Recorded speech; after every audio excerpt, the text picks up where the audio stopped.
पहला सवाल आंसर करेंगे और फिर इससे रिलेटेड गोल्डन कॉन्सेप्ट को हम आज की क्लास में डिस्कस करेंगे।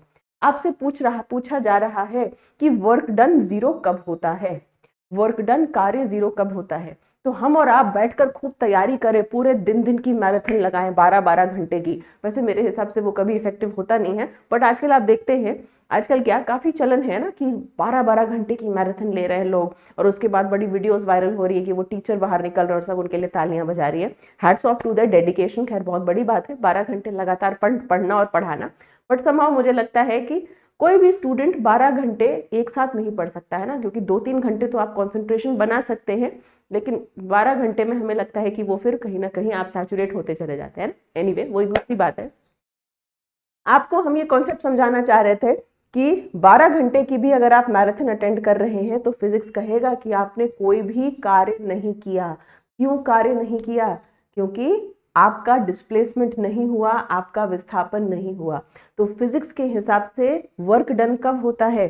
फिजिक्स कहता है कि आपका वर्क डन सिर्फ और सिर्फ तभी होगा जब आप फोर्स लगाएं यानी बल लगाएं, उस फोर्स से डिस्प्लेसमेंट हो यानी विस्थापन हो, और ये भी डिपेंड करता है कि आपने जो फोर्स लगाया और जिस दिशा में डिस्प्लेसमेंट यानी कि विस्थापन हुआ, उन दोनों चीजों के बीच का एंगल क्या है। जैसे कि मान लेते हैं आपने इस दिशा में बल लगाया और इसी दिशा में डिस्प्लेसमेंट यानी कि विस्थापन हुआ। जब दो चीजें एक ही दिशा में चल रही होती है तो हम उस केस में एंगल लगाते हैं 0 डिग्री, और ऐसी स्थिति में वर्क डन क्या होता है? वर्क डन होता है पॉजिटिव, क्योंकि दो चीजें जब एक दिशा में चल रही होती है तो हम एंगल को लेते हैं 0 डिग्री। ऐसे ही अगर दो चीजें विपरीत दिशा में चल रही होती है तब हम एंगल लेते हैं 180 डिग्री। मान लेते हैं आपका भाई या बहन साइकिल चलाकर आगे की ओर जा रहा है और आप उसको खींचकर पीछे की ओर ला रहे हैं। इस केस में डिस्प्लेसमेंट आगे की ओर हो रहा है और आप फोर्स पीछे की ओर लगा रहे हैं, यानी दोनों के बीच में कैसा रिश्ता है? दोनों के बीच में 180 डिग्री का रिश्ता है। ठीक है, तो यहाँ पर होगा एफ एस कॉस 180 डिग्री, और कॉस 180 का मान -1 होता है, यानी यहाँ पर ऑप्शन आ जाएगा negative work done. NCERT exemplar में ये सवाल पूछा गया है कि नेगेटिव वर्क डन कब होगा। तो नेगेटिव वर्क डन तब होता है जब फोर्स और डिस्प्लेसमेंट एक दूसरे के ऑपोजिट डायरेक्शन में है, विपरीत दिशा में हो रहे हैं। तीसरा केस जब आपका डिस्प्लेसमेंट विस्थापन इस दिशा में है और फोर्स नीचे की ओर लग रहा है। मान लीजिए कि हम इस मार्कर को ऐसे चला रहे हैं और आपसे हम बोलें कि बताइए ग्रेविटेशनल फोर्स, गुरुत्वाकर्षण बल इस पर कितना वर्क डन कर रहा है। तो आप क्या कहिएगा? आप कहिएगा कि डिस्प्लेसमेंट इस दिशा में है, ग्रेविटेशनल फोर्स, गुरुत्वाकर्षण बल नीचे की ओर है, दोनों के बीच में 90 डिग्री का एंगल है। अपना वही फॉर्मूला एफ एस cos 90, और cos 90 का मान 0 है, तो वर्क डन क्या हो गया? वर्क डन 0 हो गया। ठीक है, तो हम यहाँ पर क्या देख रहे हैं? वर्क डन 0 कब होगा? जब फोर्स और डिस्प्लेसमेंट एक दूसरे के परपेंडिकुलर हो। बी ऑप्शन कह रहा है जब आपका डिस्प्लेसमेंट 0 हो। बिल्कुल, विस्थापन ही नहीं हो रहा, विस्थापन हो ही नहीं रहा, क्योंकि हम अपनी जगह से हिले ही नहीं, हम यहीं पर खड़े होकर आपको मैराथन कराए जा रहे हैं। तो डिस्प्लेसमेंट 0, वर्क डन 0। ठीक है, फोर्स 0 लगाया आप, बिल्कुल हम इसी जगह पर खड़े होके आपको पढ़ाए जा रहे हैं, लेकिन ये करने के लिए हमने कोई भी फिजिकल फोर्स नहीं लगाया, तो फिजिक्स कहेगा वर्क डन 0। इसीलिए आंसर क्या हुआ? आंसर हुआ option number D, all of these. इन सारी स्थितियों में वर्क डन क्या हो जाएगा? वर्क डन 0 हो जाएगा, यानी कि 0 हो जाएगा। अगले सवाल पर चलते हैं। बहुत प्यारा सा शानदार सा सवाल है फिजिक्स का। आपसे पूछा जा रहा है वीटी ग्राफ के अंडर जो एरिया है वो किस चीज को रिप्रेजेंट कर रहा है, किस चीज का प्रतिनिधित्व कर रहा है। क्या कह रहा है आपसे? वीटी ग्राफ के अंडर जो एरिया है, ये रहा v, ये रहा t, यानी वेलोसिटी और टाइम के ग्राफ के बीच का एरिया। आपसे स्लोप नहीं पूछा। अगर आपसे स्लोप पूछता, ढलान पूछता, तब आप कहते कि स्लोप का मतलब है y एक्सिस बटे x एक्सिस। इसका स्लोप आपको बताता एक्सेलरेशन यानी कि त्वरण। लेकिन इस ग्राफ के अंडर का एरिया आपको क्या बता रहा है? तो ग्राफ के अंडर का एरिया आपको डिस्प्लेसमेंट यानी कि विस्थापन को बता रहा है। ठीक है, आगे चल सकते हैं हम लोग तीसरे सवाल पर। हमारा तीसरा सवाल हमसे पूछ रहा है कि कौन सी क्वांटिटी है, कौन सी राशि है जो हमेशा ही स्केलर होती है। कौन सी क्वांटिटी है, राशि है जो कि हमेशा स्केलर होती है, यानी कि अदिश होती है, जिसमें कोई भी दिशा नहीं होती। वेलोसिटी यानी वेग, याद रखिएगा, वेलोसिटी यानी वेग की हमेशा ही दिशा होती है। स्पीड और वेलोसिटी में अंतर ही यही है कि स्पीड हम किसी दिशा में नहीं लेते, लेकिन वेलोसिटी के लिए हम दिशा हमेशा लिखते हैं। ठीक है, इसके बाद आता है मोमेंटम। मोमेंटम को हम लोग फिजिक्स में p से दिखाते हैं, और p बराबर होता है mv, मास इनटू वेलोसिटी। मास तो भले स्केलर है लेकिन वेलोसिटी वेक्टर है, इस वजह से जो मोमेंटम है, संवेग है, वो भी वेक्टर है, वो भी सदिश है। डिस्प्लेसमेंट यानी विस्थापन। डिस्प्लेसमेंट का मतलब है दो पॉइंट्स के बीच में सबसे छोटी दूरी, और दूरी के लिए हमेशा ये चीज वेक्टर ही होगी। एनर्जी यानी ऊर्जा स्केलर है। याद रखिएगा, फिजिक्स का एक बहुत सिंपल सा टॉपिक है। फिजिक्स और सिंपल, यस, फिजिक्स का एक बहुत सिंपल सा टॉपिक है जिसको हम कहते हैं वर्क पावर एनर्जी, और इसमें जितनी भी राशियां आती है वो सब की सब स्केलर है। ठीक है, वो सब की सब स्केलर है। So work power energy. अब एक सवाल आपके दिमाग में आएगा कि मैम वर्क स्केलर, सही में जो कार्य है क्या वो अदिश राशि है? अभी तो आपने कहा कि ये दिशा पर डिपेंड करता है। अगर बल और विस्थापन एक दिशा में है तो वर्क पॉजिटिव, विपरीत दिशा में है तो नेगेटिव, एक दूसरे के लंबवत है परपेंडिकुलर तो जीरो, है ना। फिर आप कह रही हैं कि वर्क स्केलर है, अभी आप दिशा की बात कर रही हैं, फिर आप कह रही है ये स्केलर है, ये कैसे? तो ये ऐसे, ध्यान से समझिएगा, जब भी आप फिजिक्स में लिख रहे होते हैं वर्क का, तो आप वर्क का फॉर्मूला लिखते हैं F.S। ठीक है, फोर्स और डिस्प्लेसमेंट, बल और विस्थापन, ये दो चीजें हैं, और ये दोनों की दोनों वेक्टर क्वांटिटी है, सदिश राशि है। फोर्स भी वेक्टर है, डिस्प्लेसमेंट भी वेक्टर है, लेकिन दोनों के बीच में हमने डॉट प्रोडक्ट लगाया है। जब आप 11th की एनसीईआरटी देखेंगे तो उसमें एक चैप्टर है वेक्टर के बारे, ठीक है, और यहां पर कहा जाता है जब भी हम दोनों के बीच में डॉट लगाते हैं तो उसको कहा जाता है डॉट प्रोडक्ट। ठीक है, कई बार दो क्वांटिटीज के बीच में ऐसे क्रॉस लगाया जाता है तो हम उसको क्या कहते हैं? Cross product. क्या कहते हैं? Cross product. यहां पर F और S दो वेक्टर क्वांटिटी है, दो सदिश राशि है, इनके बीच में हमने डॉट लगाया है तो इसको कहा जाता है डॉट प्रोडक्ट। और याद रखिएगा, दो वेक्टर के बीच में अगर डॉट लगता है तो इनसे बनने वाली जो क्वांटिटी है, राशि है, वो हमेशा ही स्केलर होती है, यानी अदिश होती है। यही अगर इन दोनों के बीच में क्रॉस लगा होता, ठीक है, यही अगर इन दोनों के बीच दो वेक्टर क्वांटिटी, दो सदिश राशि के बीच में क्रॉस लगा होता है तो ऐसे केस में जो राशि बनती है वो एक वेक्टर क्वांटिटी होती है, यानी सदिश राशि होती। चूंकि वर्क दो वेक्टर क्वांटिटीज, दो सदिश राशियों के बीच की डॉट प्रोडक्ट है, इसीलिए ये स्केलर क्वांटिटी है। ठीक है, ये हुई एडवांस लेवल की बात। अगले सवाल पर चलते हैं। सवाल नंबर 4। सवाल नंबर 4 हमसे क्या कह रहा है कि हम मास को 2 गुना कर रहे हैं, वेलोसिटी को 3 गुना कर रहे हैं। मास को कितना किए? 2 गुना। वेलोसिटी को कितना किए? 3 गुना। बताइए मोमेंटम क्या होगा? बहुत सिंपल, बेसिक न्यूमेरिकल है, इसको न्यूमेरिकल कहना भी नहीं चाहिए, कॉन्सेप्ट वाला सवाल है। ठीक है, मोमेंटम का फॉर्मूला क्या है? Mass into velocity. मास को 2 गुना कर रहे हैं, वेलोसिटी को 3 गुना कर रहे हैं। ठीक है, बताइए मोमेंटम क्या हो जाएगा? 3 दूनी 6, 3 दूनी 6। तो पहले मोमेंटम mv, अब मोमेंटम 6 mv, यानी मोमेंटम कितने गुना हो गया? 6 टाइम्स, 6 टाइम्स। ठीक है, मोमेंटम 6 गुना हुआ। अब एक और एडवांस लेवल का सवाल, अगर मोमेंटम 6 गुना हो गया है तो बताइए इस केस में काइनेटिक एनर्जी कितनी गुना हो जाएगी? मोमेंटम तो 6 गुना हो गया, काइनेटिक एनर्जी कितनी हो जाएगी? याद रखिएगा, काइनेटिक एनर्जी और मोमेंटम को रिलेट करने का फॉर्मूला ये है, काइनेटिक एनर्जी बराबर है p²/2m, p²/2m। हमने क्या कहा? ke मतलब काइनेटिक एनर्जी, p मतलब मोमेंटम, m मतलब मास।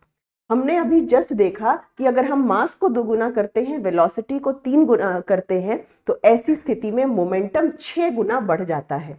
तो काइनेटिक एनर्जी कितनी बढ़ जाएगी?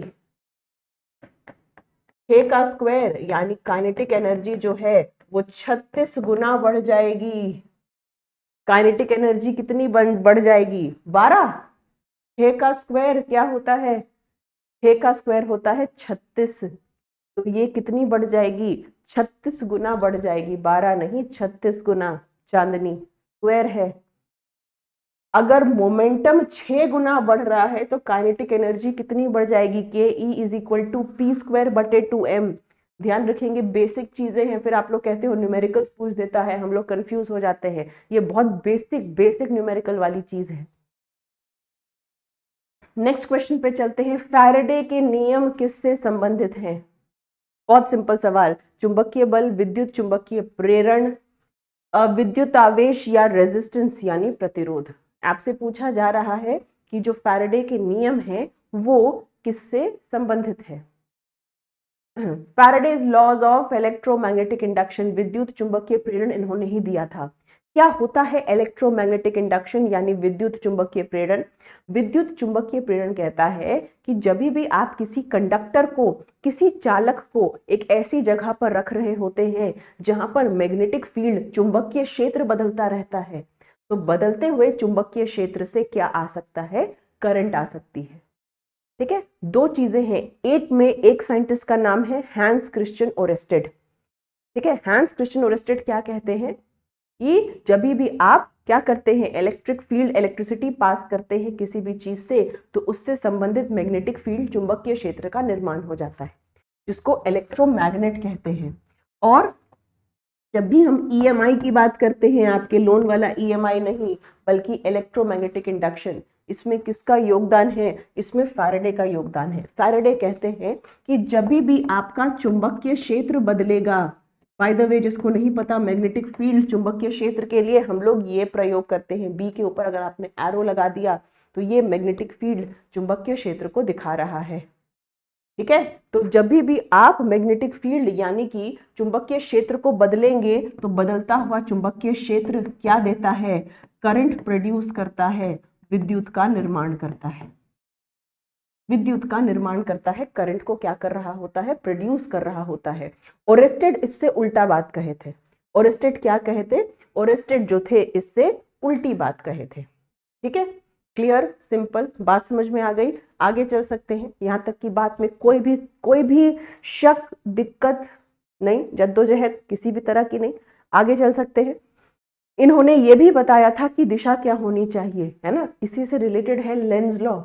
लेंज लॉ बताता है कि जो भी आप मैग्नेटिक फील्ड बदल रहे हैं, बदलते हुए मैग्नेटिक फील्ड का करंट हमेशा विरोध करता है। अगर आप मैग्नेट को पास लेके आएंगे, है ना, अगर आप क्या करेंगे, मैग्नेट को पास लेकर आएंगे तो करंट कहेगा कि हम भाई एंटी क्लॉकवाइज बहेंगे। हम क्या कहेंगे? एंटी क्लॉकवाइज बहेंगे। ठीक है, तो इस तरीके से ये चीजें रिलेट होती हैं, ध्यान रखेंगे। आगे चल सकते हैं हम लोग अगले सवाल पर। सवाल नंबर 6। सवाल नंबर 6 हमसे कॉनकेव लेंस के बारे में पूछ रहा है। मिरर और लेंस बहुत बार आप लोगों को फाउंडेशन बैचेस में यूट्यूब पे बतेरे क्वेश्चंस करवा चुके हैं।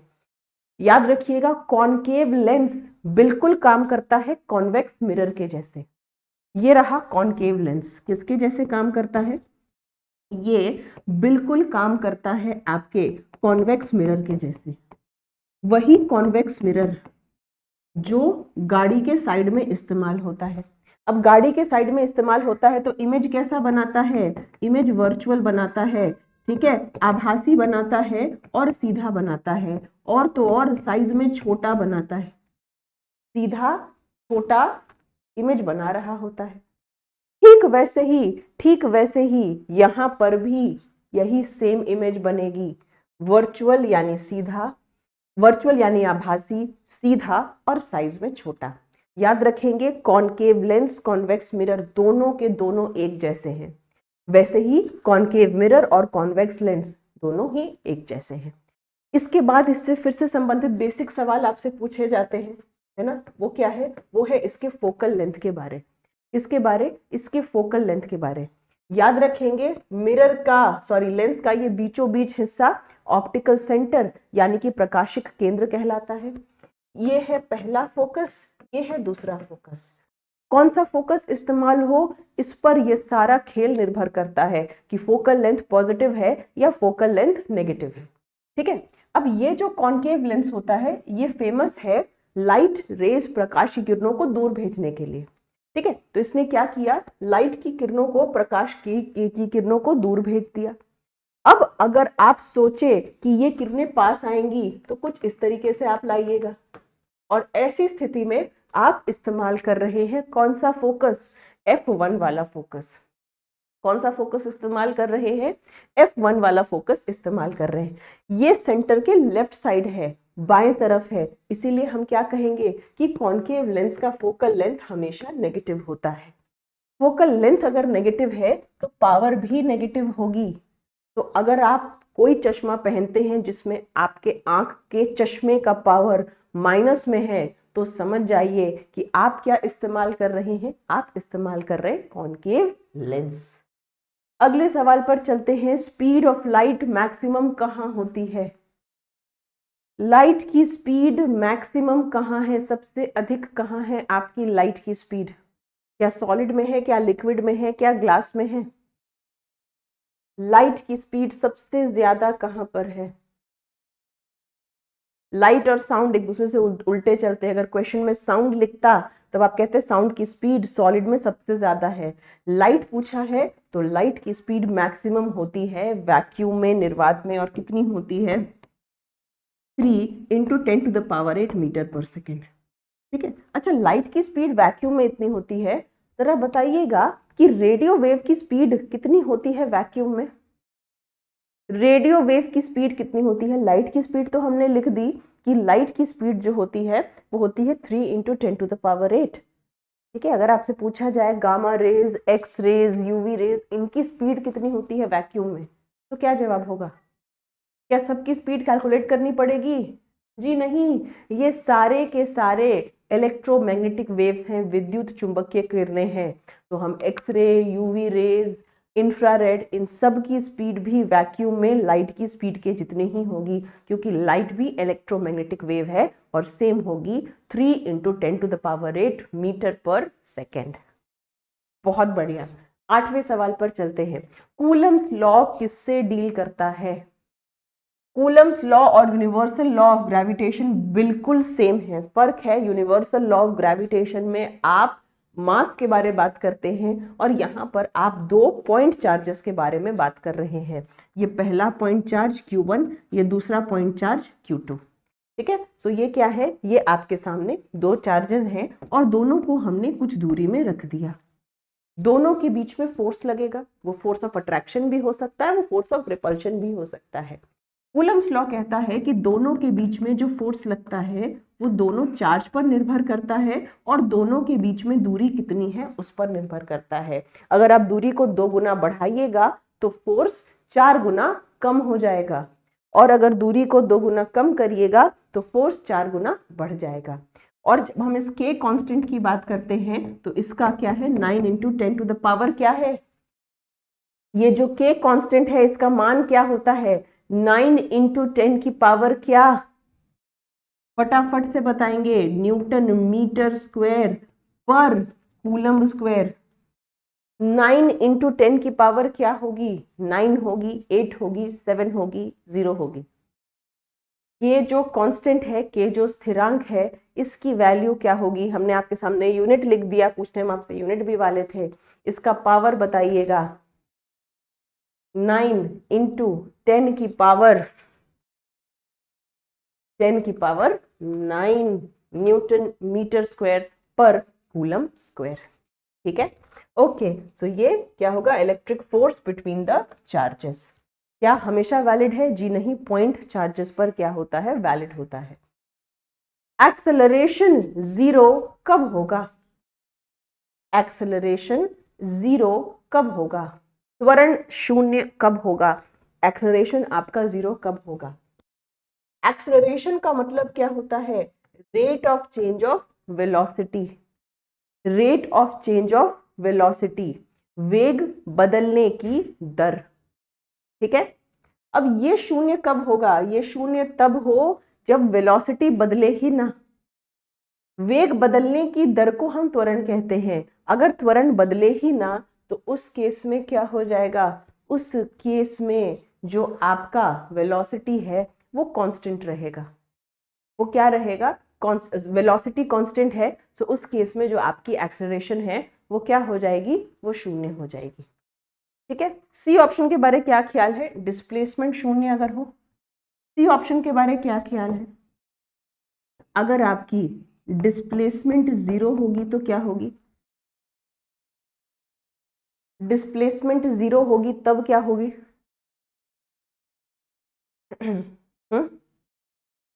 अगर डिस्प्लेसमेंट 0 हुआ तो क्या होगा, वेलोसिटी क्या होती है, डिस्प्लेसमेंट बटे टाइम। ठीक है, अगर डिस्प्लेसमेंट 0 होगी तो वेलोसिटी भी क्या हो जाएगी, 0 हो जाएगी। और ऐसे केस में क्या होगा, अगर वेलोसिटी 0 हो गई तब तो क्या होगा, क्या एक्सेलरेशन भी तब 0 हो सकता है, क्या कहते हैं बिल्कुल। आगे चले 10वें सवाल पर। हमारा 10वां सवाल हमसे क्या कह रहा है, हमारा 10वां सवाल हमसे कह रहा है कि अगर एक्सेलरेशन कांस्टेंट है, एक्सेलरेशन नहीं बदल रहा, तो ऐसी स्थिति में बताइए कौन सी ग्राफ एक सीधी रेखा देती है, कौन सी ग्राफ एक सीधी रेखा देती है। पता नहीं रूबी, धनियोग का ब्रेसलेट है, हमें किसी ने गिफ्ट किया बर्थडे पे, हमने उसको बहुत प्यार से धारण कर लिया, मुझे नहीं पता ये क्या है देखने में सुंदर लगा, गिफ्ट था, बर्थडे गिफ्ट, तो हम पहन लिए, ऐसे किसी पंडित को दिखा के नहीं पहने हैं। ओके, क्या आंसर होगा यहाँ पे, कौन सा ग्राफ सीधा ग्राफ है, एक्सेलरेशन कांस्टेंट है। अच्छा, कभी भी अगर आपको ऐसे क्वेश्चंस पूछ लिए जाए ना, तो ऐसे क्वेश्चंस का जवाब कैसे देते हैं आप, एक्सेलरेशन का मतलब होता है वेलोसिटी बटे टाइम। ठीक है, एक ग्राफ का स्लोप क्या होता है, एक ग्राफ का स्लोप होता है कि वाई एक्सिस पे क्या है बटे एक्स एक्सिस पे क्या है। अगर मेरा वेलोसिटी टाइम ग्राफ कुछ इस तरीके से गया, ठीक है, तो ये ग्राफ बताएगा कि यहाँ का जो स्लोप है, ये ढलान है, ये बिल्कुल सीधी जा रही है, और ऐसी स्थिति में एक्सेलरेशन जो है वो कांस्टेंट है, यानी यूनिफॉर्म है। ठीक है, उसी स्थिति में, अगर उसी स्थिति में ये ग्राफ कुछ ऐसा जाए, ये ग्राफ कुछ ऐसा जाए, तो हम क्या कहेंगे कि यहाँ पर एक्सेलरेशन जो है वो नॉन यूनिफॉर्म है, नॉन यूनिफॉर्म है, यानी कि क्या है, वो अस्थिर है, नॉन यूनिफॉर्म है यानी कि अस्थिर है। ठीक है, तो आपसे पूछा है कि कौन सा ग्राफ सीधी रेखा है, वो वेलोसिटी टाइम है। डिस्टेंस टाइम ग्राफ और डिस्प्लेसमेंट टाइम ग्राफ नहीं हो सकता, क्योंकि अगर डिस्प्लेसमेंट टाइम ग्राफ बिल्कुल स्ट्रेट है, इसका मतलब है कि वेलोसिटी है ही नहीं। ठीक है, वेलोसिटी है ही नहीं। ठीक, आई बात समझ में, आगे चल सकते हैं 11वें सवाल पर। लेंस पावर किस में नापा जाता है, लेंस का जो पावर है वो किस में नापा जाता है, लेंस का पावर, पावर ऑफ लेंस किसके बराबर है, 1/, फोकल लेंथ, 1/, क्या है, 1/, फोकल लेंथ, लेंस का पावर 1/, फोकल लेंथ। तभी हम कहे थे ना कि कॉन्केव लेंस के लिए फोकल लेंथ नेगेटिव है, तो इसीलिए पावर भी नेगेटिव है, और कॉन्वेक्स के लिए क्योंकि फोकल लेंथ पॉजिटिव है तो पावर भी पॉजिटिव है। अब कभी भी अगर आप और हम फोकल लेंथ अगर मीटर में होगा, फोकल लेंथ अगर मीटर में होगा, तो पावर डायोप्टर में होना चाहिए। क्या हम डायोप्टर को मीटर की पावर -1 भी लिख सकते हैं क्या, कमेंट बॉक्स में हाँ या ना जवाब दीजिएगा।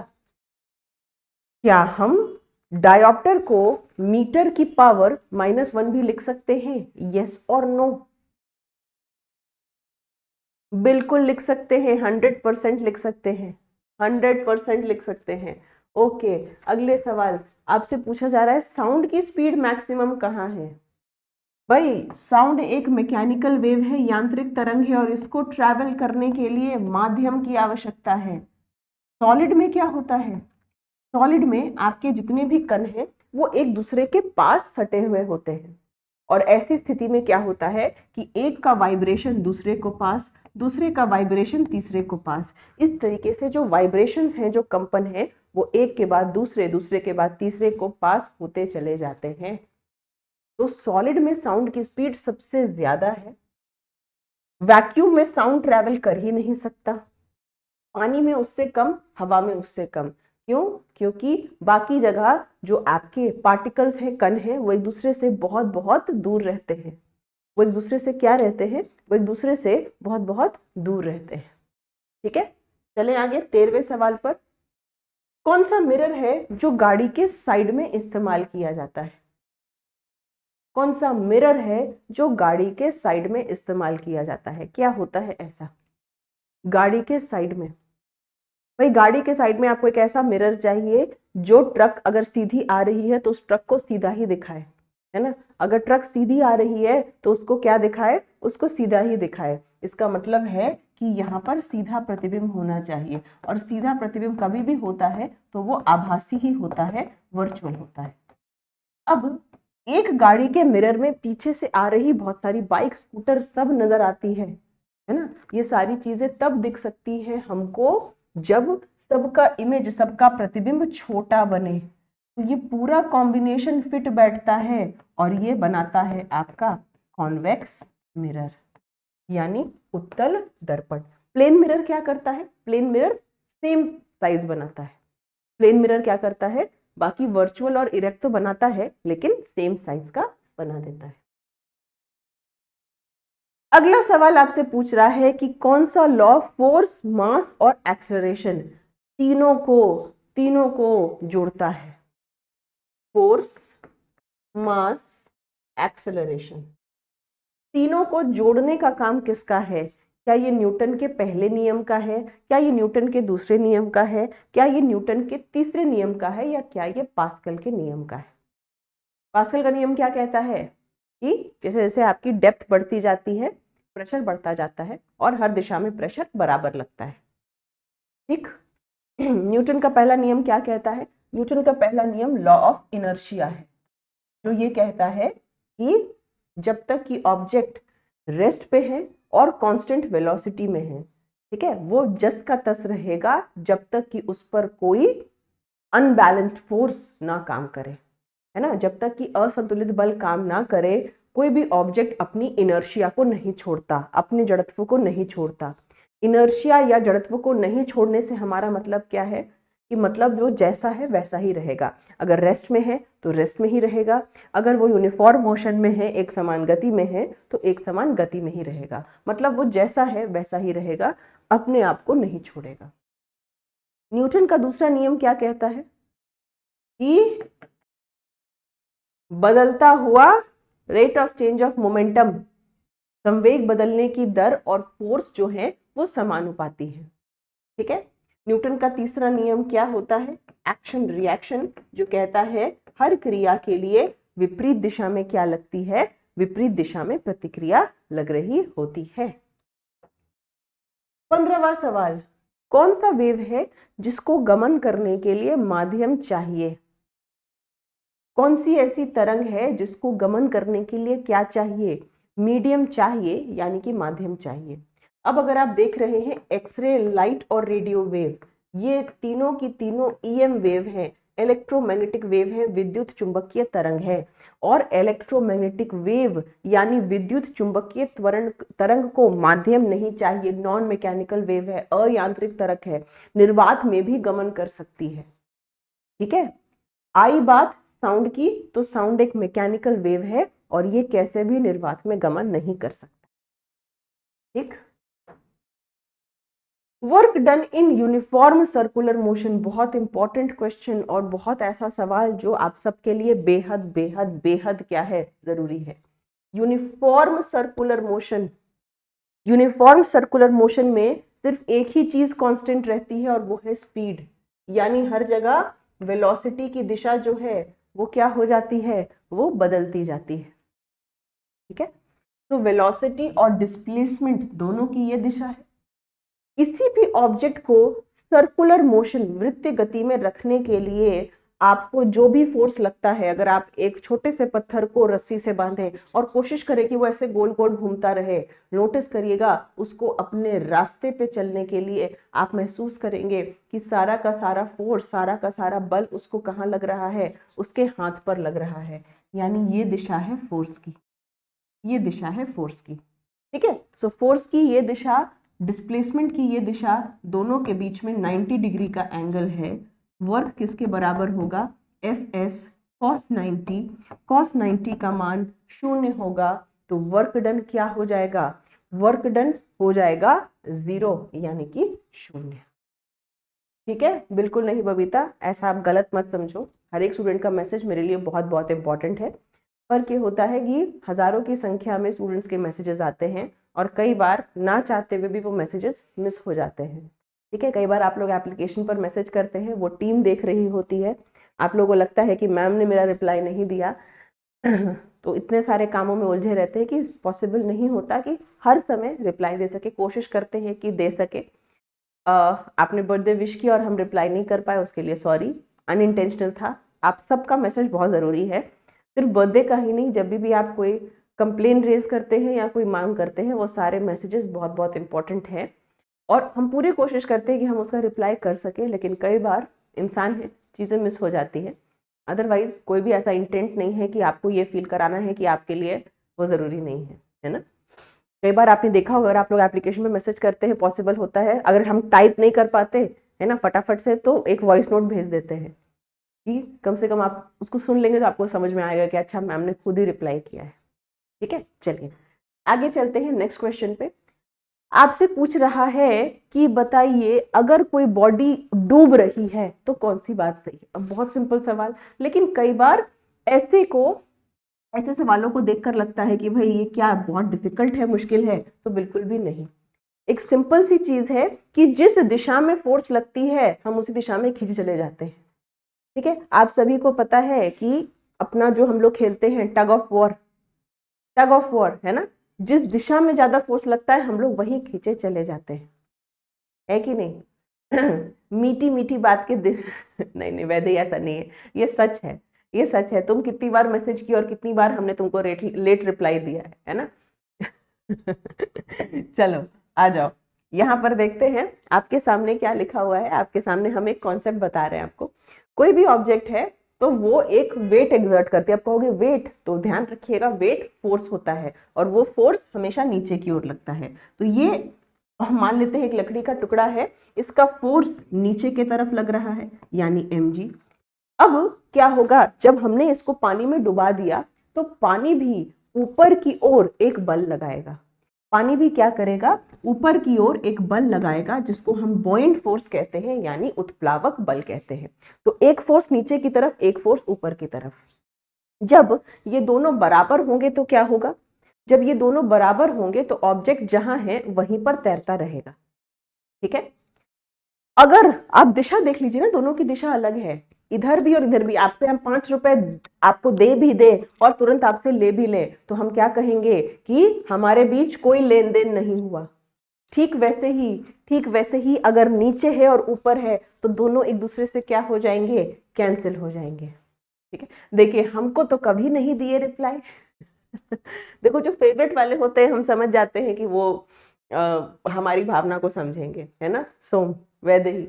चलो आगे देखो, अगला सवाल, अगला कॉन्सेप्ट इसमें, अगर नीचे के ओर ज्यादा है मतलब mg ज्यादा है और बॉइंट फोर्स कम है तो क्या होगा, तो ये मूवमेंट करेगा नीचे की ओर, यानी ये ऑब्जेक्ट क्या करेगा, ये ऑब्जेक्ट डूबेगा, ये ऑब्जेक्ट डूबेगा। अगर बॉइंट फोर्स ऊपर के ओर है, ठीक है, अगर बॉइंट फोर्स उत्प्लावक बल ऊपर के ओर है तो क्या होगा, अगर बॉइंट फोर्स उत्प्लावक बल ऊपर की ओर है तो ये ऑब्जेक्ट तैरता हुआ ऊपर आ जाएगा। तो आपको सिर्फ फोर्स पता होना चाहिए और उसकी दिशा के हिसाब से आप डिसाइड कर सकते हैं। आपसे कह रहा है कि ऑब्जेक्ट डूब गया है तो कब डूबेगा, जब इसका जो वेट है, जो इसका वेट है वो क्या है, वो ज्यादा है, जो भार है वो ज्यादा है और बॉइंट फोर्स यानी उत्प्लावन बल जो है वो कम है, क्योंकि बॉइंट फोर्स ऊपर की ओर है, वेट नीचे की ओर है। ऑब्जेक्ट डूब रहा है मतलब नीचे की ओर फोर्स ज्यादा लग रहा है।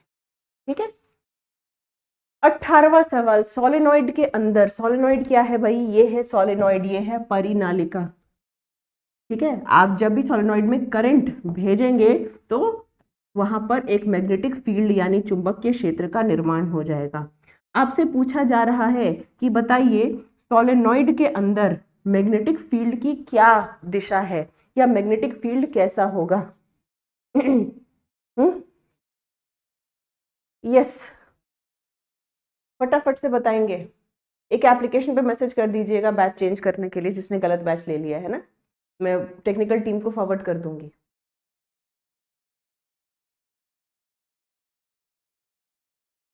बिल्कुल जवाब देंगे, आंसर करेंगे। हमने यहाँ पर मैग्नेटिक फील्ड लाइंस बना दी हैं। आप नोटिस कर रहे होंगे कि हमने जो मैग्नेटिक फील्ड लाइंस बनाई हैं उन सब के बीच में बराबर दूरी है।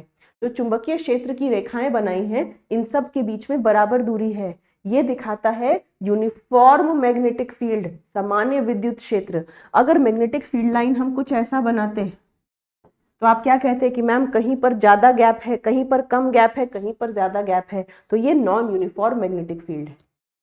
ठीक है, सो यहाँ पर मैग्नेटिक फील्ड बहुत स्ट्रांग होता है। आप एक सॉफ्ट आयरन अगर रखेंगे तो उसमें भी मैग्नेट यानी कि चुंबकीय वाले गुण जो होंगे वो आ जाएंगे। Resistance of a conductor increases when, resistance of a conductor increases when, एक कंडक्टर का रेजिस्टेंस कब बढ़ेगा। भाई हमें पता है कि रेजिस्टेंस डायरेक्टली प्रोपोर्शनल होता है लेंथ के और इनवर्सली प्रोपोर्शनल होता है एरिया के। अगर आप लंबाई को कम करेंगे तो रेजिस्टेंस कम हो जाएगा, अगर आप एरिया को बढ़ा देंगे तो भी रेजिस्टेंस क्या हो जाएगा, कम हो जाएगा।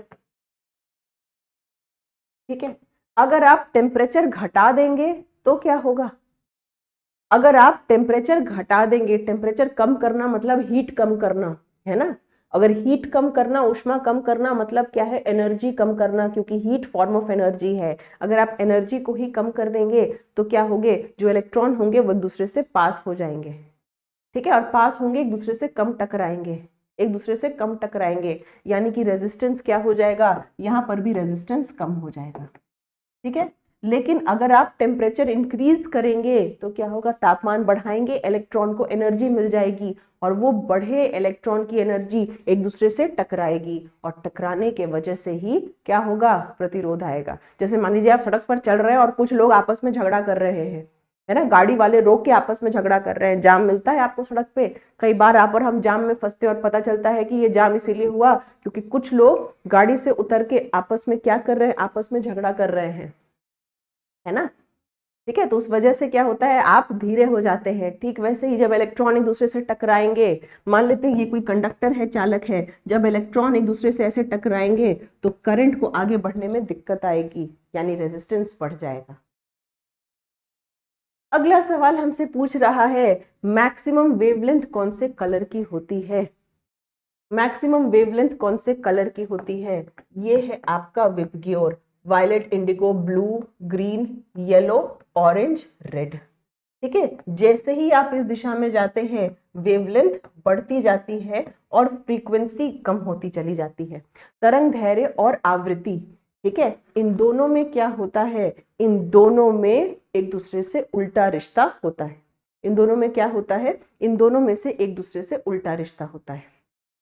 ठीक है, सो रेड लाइट की वेवलेंथ, तरंग दैर्घ्य सबसे ज्यादा होती है, इसी वजह से जो खतरे का निशान होता है वो लाल में होता है, ताकि क्या हो जाए, ताकि दूर से दिखाई पड़े।